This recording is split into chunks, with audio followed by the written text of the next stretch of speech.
चाहे आप जिंदगी की शुरुआत में प्रभु की सेवा में बुलाए गए हों या बाद में, आप अपने हृदय में कृतज्ञता की भावना भर दो।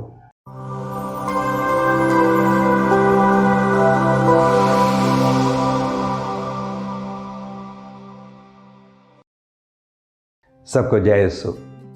प्यारे भाई और बहनों, आज के सुसमाचार का दृष्टांत जो दाखबारी में काम करने भेजे गए सेवकों का है, आप और मेरे लिए एक चुनौती हो सकती है। आप कितने अच्छे अच्छे कार्य करते हैं, अपने परिवार को, अपने कारोबार को और अपने दिए गए सब कार्यों को बहुत सुचारू रूप से चलाने की कोशिश करते हैं। सुबह से लेकर शाम तक कड़ी धूप में मेहनत करते हैं, फिर भी दिन के अंत में क्यों आपके मालिक आपको यह कहने के मजबूर हो जाते हैं कि जो पिछले हैं वे पहले हो जाते हैं और जो पहले हैं वे पिछले हो जाते हैं। इस बात पर हम ज़रा मनन करें।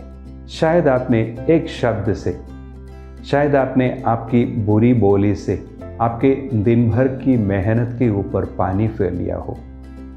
आपकी नीयत सही नहीं थी, आपके हृदय का उद्देश्य शुद्ध नहीं रहा। जब सुबह बुलाए गए थे काम पे, आपके हृदय में कृतज्ञता थी मालिक के ऊपर, क्योंकि आपको अपनी प्रतिभा को काम में लाने का एक मौका मिला है। आप बड़े उत्साह और आनंद के साथ काम में लग गए।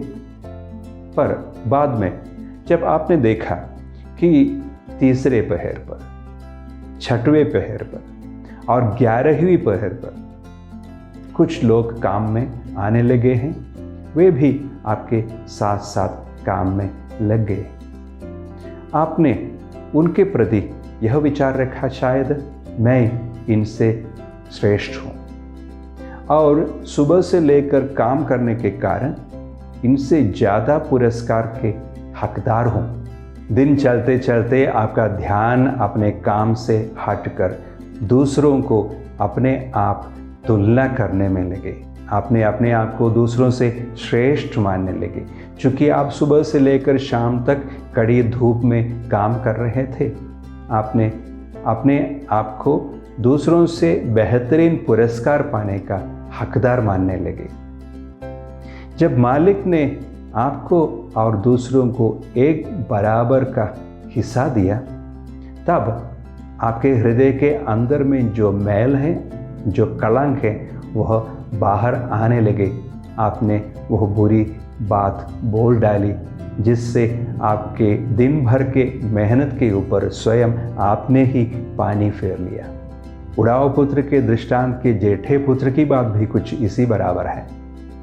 उसने अपने पिताजी से शिकायत की, देखो जिंदगी भर मैंने आपकी सेवा की, फिर भी आपने मुझे बकरी के एक बछड़े तक नहीं दी जिससे मैं अपने मित्रों के साथ मौज मनाऊं। उसके हृदय में न अपने पिताजी के प्रति श्रद्धा थी, न अपने भाई के प्रति प्रेम।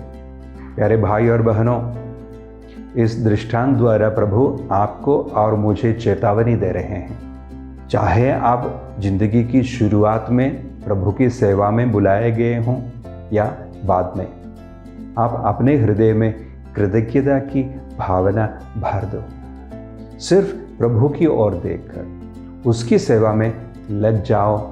अपने आप को दूसरों के साथ तुलना करने की कोशिश मत करो। आपको पुरस्कार मिलेगा ही, फिर भी पुरस्कार से आप अपनी दृष्टि हटाकर सिर्फ सेवा की उम्मीद से प्रभु की ही कार्य में लग जाओ।